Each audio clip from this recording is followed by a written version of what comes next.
বড় পর্দায় পরিচিত না হলেও ছোট পর্দায় বেশ পরিচিত মুখ সোমরাজ মাইতি ও সায়নী ঘোষ। কিন্তু মফস্বলের মেয়ে হয়েও সায়নী বিয়ের আগেই সোমরাজের সঙ্গে লিভ টুগেদার করছেন। বন্ধুরা, অবাক হচ্ছেন?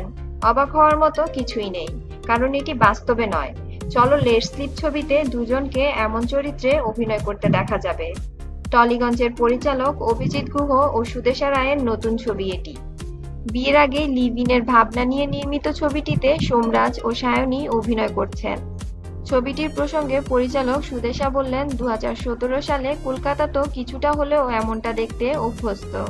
আরবান লাইফে এখন অনেকেই এমনটা করছে ঠিকই, কিন্তু বাবা মা অর্থাৎ একটা জেনারেশনের কাছে এটা এখনো মেনে নেওয়া কঠিন। আর সেটাই তুলে ধরার চেষ্টা করেছি আমরা এই ছবিটিতে। আমাদের প্রায় প্রত্যেকটা ছবির মতো এখানেও হিউমার একটা বড় পার্ট।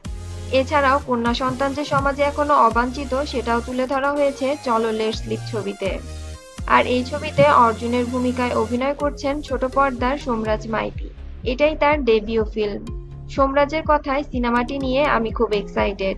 শুটিং এ প্রথম একটু ভয় হচ্ছিল, সেই ভয়টা কাটিয়ে দিয়েছেন পরিচালকরাই। বন্ধুরা, চলো লেটস স্লিপ ছবিটি দেখতে আপনারা কতটুকু এক্সাইটেড কমেন্ট করে জানিয়ে দিন, এবং বিনোদন জগতের এমন সব লেটেস্ট আপডেট পেতে আমাদের চ্যানেলের সাথেই থাকুন।